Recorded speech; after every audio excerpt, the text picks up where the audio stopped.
مجھے یاد نہیں پڑتا کوئی ایک دن ایسا گزرا ہو جس میں امی ابو یاد نہ آئے.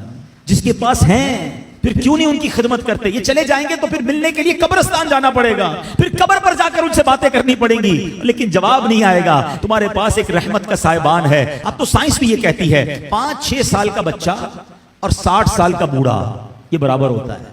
یہ زندگی کا ایک سرکل ہے, بچپن سے شروع ہوتا ہے, جوانی میں جاتا ہے, اور پھر وہاں سے 40 کے بعد عمر ڈھلنا شروع ہوتی ہے. اور بچہ جس طرح 6 سال کا ہوتا ہے نا, نارملی 60 سال 65 سال کا بندہ اسی طرح کا ہو جاتا ہے. اب مجھے ایک بات کا جواب دیجئے, 5 یا 6 سال کا بچہ آپ کے گھر میں ہو اور وہ کوئی سوال آپ سے بار بار کرے, آپ ناراض ہوتے ہیں؟ کیونکہ ہمیں یہ سمجھ آ گئی ہے کہ اب یہ 6 سال کا ہے, اس کا انڈرسٹینڈنگ لیول کم ہے, اس کی لسننگ پاور کم ہے, اس کے دماغ میں ابھی اتنی وسعت نہیں ہے, بچہ ہے اس لیے ضد کر رہا ہے. جس دن آپ یہ سمجھ گئے کہ 60 سال کے بعد تقریباً کم و بیش سننا مشکل ہو جاتا ہے, سمجھنا مشکل ہو جاتا ہے, ضد آ جاتی ہے, فرمائشیں شروع ہو جاتی ہیں, اب آپ اس کو انجوائے کریں. اب اس میں چڑچڑاپن نہ لائیں کہ کیا امی روز بار بار ایک ہی بات کرتی ہو, تمہیں سمجھ تو کچھ آتا نہیں, ابو آپ کو سنائی نہیں دیتا. اللہ اکبر, تم ان سے اس طرح بات کر رہے ہو جنہوں نے تمہیں پال پوس کر بڑا کیا. اللہ کی قسم اب خدمت کا موقع آیا ہے. حقیقت کی بات بتاؤں, خوش نصیب ہے وہ اولاد جس کو ماں باپ بڑھاپے میں ملے.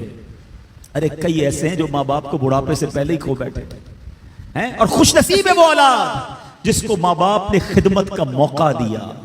ہاں, کئی ماں باپ تو ایسے ہیں جو بچوں کی خدمت کرتے کرتے ہی خود دنیا سے چلے. اگر تمہیں آج خدمت کا موقع ملا ہے نا, یاد کرو میں بھی تو بستر گندا کرتا تھا, میں بھی تو راتیں ان کی تنگ کرتا تھا. اگر میرے ماں باپ بچپن میں یہ فیصلہ کر لیتے کہ میں اس بچے کو کیسے سنبھالوں تو میں تو بے لباس رہ جاتا. کپڑے انہوں نے پہنائے, اگر مجھے وہ چھوڑ دیتے تو میری تعلیم کا کیا ہوتا, میری پرورش کا کیا ہوتا. مجھے آج جو بھی ہوں میں دنیا میں, اپنا ذہن بنا لو میرے پیارے اسلامی بھائیوں, خدا کی قسم اگر آج تمہارے پاس شرافت ہے, عزت ہے, دولت ہے, دنیا میں جو کچھ ہے وہ سب کچھ ہمارے ماں باپ کی برکتوں سے ہے.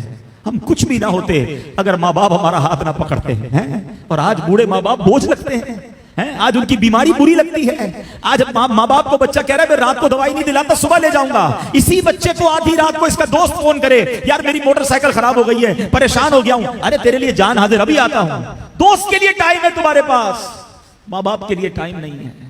واللہ میں صحیح بتاؤں, ان بچوں کے پیسوں کا نصیب جاگا ہے کہ جن بچوں کے پیسے ماں باپ پر خرچ ہو جائیں. لوگ بچے یہ بھی کہہ رہے ہوتے ماں باپ کو کہ یہ میرے ہیں, میں آپ کو کیوں دوں, میں نے کمائے, تف ہے. یہ کوئی باتیں کرنے والی باپ سے, جس باپ نے اپنے پیٹ کاٹ کاٹ کر ہمیں کھلایا, اپنی خواہشیں مار مار کر. ہو سکتا ہے کبھی بچپن میں کسی کھلونے کی دکان سے ہم گزرے ہوں اور ہم نے کہا ابو یہ کھلونا لینا ہے, باپ کے جیب میں پیسے تھوڑے ہوں, باپ نے اپنے لیے کچھ خریدنے کا سوچا ہو, مگر سوچا ہوگا کوئی بات نہیں جوتے نہیں لیتا, کوئی بات نہیں آج یہ والا کھانا نہیں کھاتا, بچہ رو رہا ہے اس کو کھلونا دلا دوں. انہوں نے ہماری خواہشیں پوری کی, اور آج بچہ یہ کہہ رہا ہے کہ یہ پیسے میرے ہیں.